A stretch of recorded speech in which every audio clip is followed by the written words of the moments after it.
नमस्कार दोस्तों। आज की वीडियो में बात करेंगे विवाह के विषय में। विवाह की जब बात होती है तो आजकल कुंडली मिलान का बहुत ज्यादा प्रचलन हो गया है।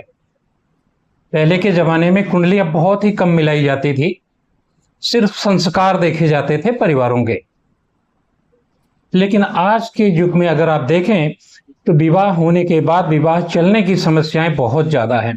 शादी के बाद मैरिज लाइफ सुखी नहीं है, पति पत्नी एक दूसरे से अलग रह रहे हैं, कोर्ट केस हो रहा है, डाइवोर्स की बात हो रही है, एक दूसरे से सुखी नहीं है, एक दूसरे को किसी भी परिवार की चिंता नहीं है, उन्हें सिर्फ अपनी चिंता है।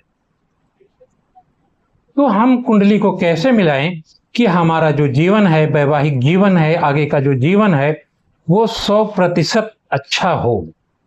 वैसे तो 100% किसी का भी अच्छा नहीं होता है, कुछ ना कुछ जीवन में नोक झोंक तो लगे ही रहते हैं, लेकिन उस नोक झोंक में भी सुख मिले, ऐसा क्या मिलान करना चाहिए। तो नमस्कार मित्रों, मैं आचार्य अमरनाथ पांडे अपने YouTube चैनल में स्वागत करता हूं। वीडियो को कृपया लाइक कीजिए, सब्सक्राइब कीजिए और शेयर भी कीजिए। तो वीडियो शुरू करते हैं। सबसे पहले देखा जाता है कि कुंडली में शादी का प्रॉमिस है कि नहीं। पहले क्या होता था कि लड़के और लड़की की कुंडलियां आती थी, अष्टकूट मिलान किया जाता था। 8 तरह के मिलान होते थे: वर्ण मिलान, ग्रह मिलान, नक्षत्र मिलान, मैत्री मिलान, भकुट मिलान, नाड़ी का मिलान। इस तरह से 8 मिलान होते थे, लेकिन वो सिर्फ चंद्रमा से मिलाए जाते थे। उसमें 36 गुण बताए गए हैं और बताया गया है कि अगर 18 गुण भी मिलते हैं तो शादी कर लेनी चाहिए। लेकिन वो सिर्फ चंद्रमा का मिलान है दोनों कुंडलियों का। बाकी दोनों कुंडलियों में 8 ग्रह और भी हैं। अगर वो 8 ग्रह सपोर्ट नहीं कर रहे हैं तो शादी नहीं चलेगी। आपने नक्षत्र मिलान कर लिया, चंद्रमा का मिलान कर लिया, 22 गुण मिल रहे हैं, 27 गुण मिल रहे हैं। पंडित जी ने पंचांग में देखा और कहा, जा बच्चा, आशीर्वाद है, शादी चलेगी। नहीं चलेगी या चलेगी, ये कैसे पता लगेगा। इसके लिए कुंडली का मिलान करना जरूरी है। दूसरा, आजकल एक समस्या है मांगलिक दोष का। अभी मांगलिक दोष जो है लग्न से भी मिलाया जाता है। लग्न के 12वें में भाव में, लग्न में, चौथे भाव में, सप्तम भाव में, 8वें भाव में अगर मंगल है तो आप मांगलिक हैं। चंद्रमा से यही भाव मिलाए जाते हैं, अगर इसमें मंगल बैठा हुआ है तो आप मांगलिक हैं। लग्न से मिलाया तो आप पूर्ण मांगलिक हैं, चंद्रमा से मिलाया तो आप पूर्ण मांगलिक हैं। फिर क्या होता है कि कारक से मिला लो जी, शुक्र से मिलाए तो इन भावों में अगर मंगल है तो आप आंशिक मंगली हैं। फिर क्या होता है जी कि नवांश से भी मिला लो। तो अगर हम इन चारों से मिलाएं तो दुनिया में कोई भी ऐसा इंसान नहीं बचेगा, चाहे वो लड़का हो या लड़की हो, हर कोई मांगलिक निकलेगा। इसलिए आज के युग में मंगल का मिलान इतना जरूरी नहीं रह गया। अब कुंडली कैसे मिलाते हैं? तो कुंडली मिलाने के लिए सबसे पहली बात होती है कि भैया शादी का प्रॉमिस आपकी कुंडली में है या नहीं है। उसके लिए क्या करना है? तो सबसे पहले क्या करना है, आप दोनों की कुंडली के लग्न को देखेंगे। लग्न में कौन सी राशि है, राशि का स्वभाव क्या है, भाव बलवान है या नहीं है, भाव में शुभ ग्रह है या नहीं है, भाव पर शुभ ग्रहों की दृष्टि है या नहीं है, या भाव में अशुभ ग्रह बैठे हुए हैं, भाव के ऊपर अशुभ ग्रहों की दृष्टि है। तो अगर भाव में अशुभ ग्रह बैठे हैं, अशुभ ग्रहों की दृष्टि है, तो इसका मतलब है कि शादी का प्रॉमिस कम है।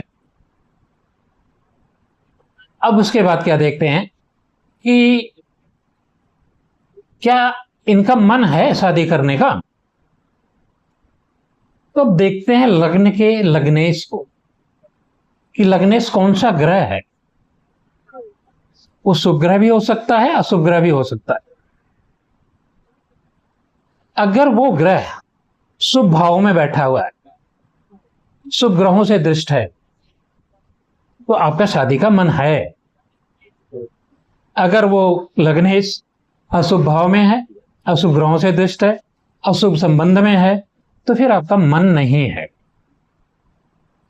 उसके बाद देखते हैं कारक। सूर्य जो होता है लग्न का कारक, जिसे आपकी आत्मा भी कहते हैं। आपकी आत्मा कैसी है? स्वच्छ है, निर्मल है, या कलुषित है, नेगेटिव है, अशुभ है, दयनीय है?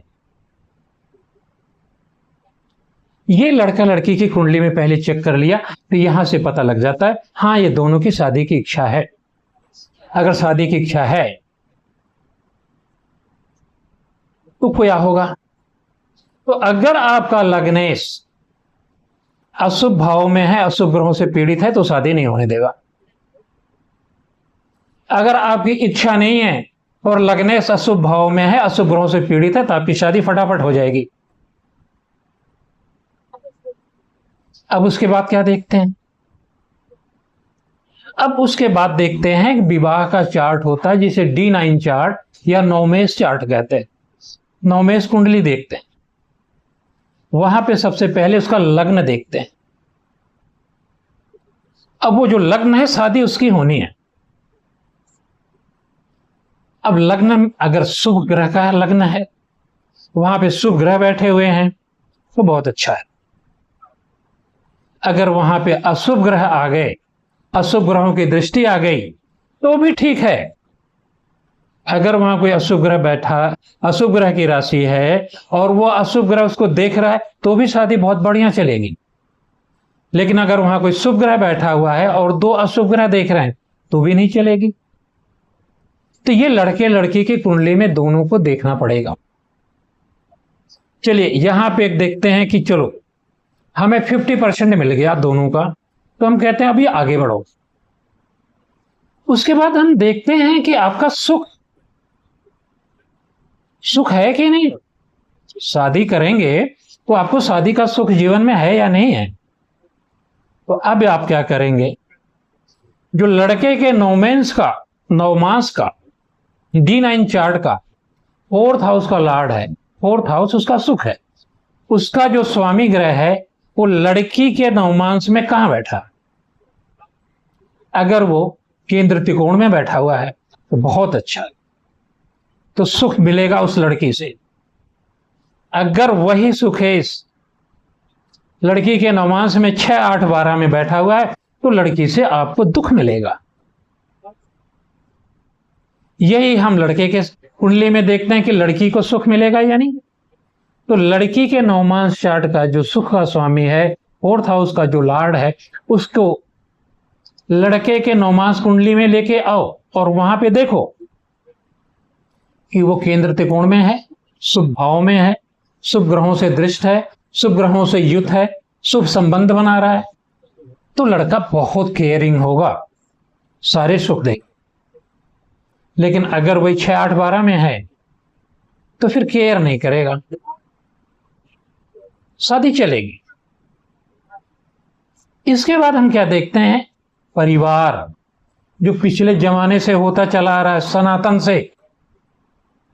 पहले कुंडलियां नहीं मिलाई जाती थी, संस्कार देखे जाते थे। घर में कोई बड़ा बुजुर्ग है, लोग उसकी इज्जत करते हैं, तो उसकी बात मानते हैं।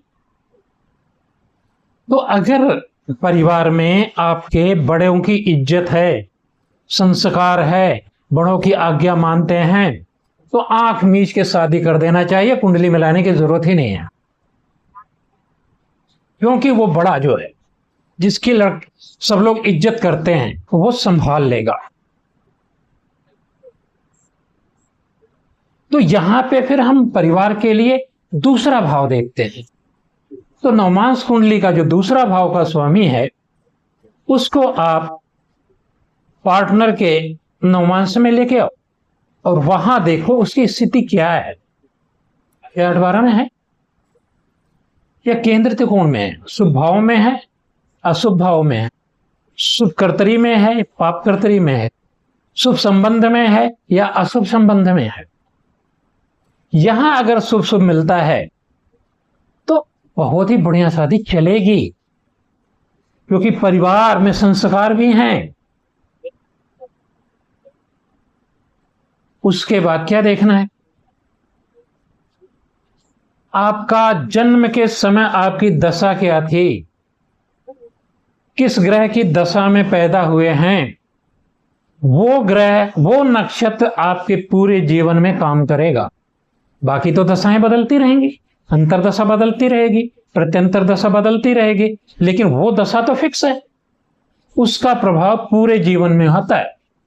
तो जन्मकालीन दशा लड़के लड़की की दोनों देखनी चाहिए, और उस समय यह देखना चाहिए कि क्या शुभ ग्रह की दशा थी या अशुभ ग्रह की दशा थी। अगर अशुभ ग्रह की दशा थी तो क्या वो ग्रह केंद्र त्रिकोण में बैठा है या केंद्र त्रिकोण का स्वामी है। अशुभ ग्रह की दशा में भी अगर केंद्र त्रिकोण का स्वामी है तो कोई दिक्कत नहीं। उसी तरह से शुभ ग्रह को भी देखते हैं, अगर शुभ ग्रह की दशा थी, वो भी केंद्र त्रिकोण का स्वामी है, केंद्र त्रिकोण में बैठा है, तो कोई दिक्कत नहीं। जीवन निभेगा, थोड़े मोटे संघर्ष होंगे जो आम हैं, लेकिन शादी चलेगी। अब उसके बाद क्या देखते हैं, शादी के लिए सप्तम भाव शादी का भाव होता है। अब आपने देखना है, आपने लग्न कुंडली का जो सप्तमेश है वो आपके नवमांश कुंडली में कहां बैठा हुआ है। तो इससे आपको पता लग जाएगा कि क्या मैं शादी करने के बाद निभा सकूंगा, क्या मैं सस्टेनेबिलिटी है। अगर लड़की थोड़ी खराब भी आ गई तो मैं क्या शादी को चला सकता हूं, ये देखना बहुत जरूरी है। तो आपकी कुंडली का जो सप्तमेश है उसकी लग्न कुंडली में क्या स्थिति है, वो शुभ है अशुभ है, वो देखना है। फिर उसको देखना है जो D9 चार्ट में वो ग्रह कहां गया है जो लग्न कुंडली का सप्तमेश है, वो सप्तमांश के लगने से कौन से एक्सिस पे बैठा है, नवमांश के सप्तमेश से कौन से एक्सिस पे बैठा है, शुभ भाव में है अशुभ भाव में है, शुभ कर्तरी में है पाप कर्तरी में, शुभ संबंध में है या अशुभ संबंध में है। अगर वो सब शुभ है तो बाकी पीछे सारा कुछ खराब है, वो शादी को चला ले जाएगा। इसी तरह लड़की की कुंडली का जो सप्तमेश है लग्न कुंडली का, उसे लड़के की कुंडली के नवमांश में मिला के देखना है, और उसका अपने नवमांश में भी देखना है क्या उसके अंदर ताकत है, हिम्मत है परिवार के साथ चलने की, पति के साथ चलने की, या वो 2 महीने के बाद ही घंटा बजने लगेगा। वो पहले अपनी कुंडलियां आप लोग चेक कराओ कि क्या मैं सस्टेनेबिलिटी है, मेरी कुंडली में इतना दम है कि किसी से भी मेरी शादी हो जाए मैं उससे निवाह कर सकता हूं या उससे निर्वाह कर सकती हूं। ये देखना बड़ा जरूरी है। अगर ये सब आप लोगों ने देख लिया, अपनी कुंडली देख ली, तब आती है आपकी दशा, आपकी महादशा, आपकी अंतरदशा और आपकी प्रत्यंतर दशा जो आपकी शादी कराएगी।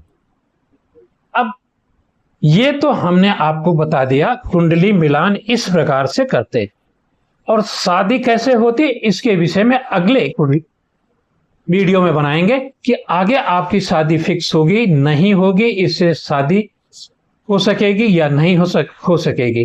तो मित्रों, वीडियो को अच्छा लगा है तो कृपया लाइक कीजिए, सब्सक्राइब कीजिए, शेयर भी कीजिए, और ध्यान दीजिए कि शादी से पहले जो कुंडली मिलान करना है उस पे नक्षत्र मिलान या अष्टकूट मिलान या 10 कूट मिलान पर नहीं जाना है। सिर्फ चंद्रमा मिलान से कुछ नहीं होता है। कुंडली में आयु भी देखा जाता है, सुख भी देखा जाता है, धन भी देखा जाता है, परिवार भी देखा जाता है, परिवार में आपकी इज्जत होगी या नहीं, परिवार से सुख मिलेगा या नहीं, संतान होगी या नहीं, शादी होने के बाद आपकी उन्नति होनेगी कि नहीं, ये सारी चीजें मिलाई जाती हैं।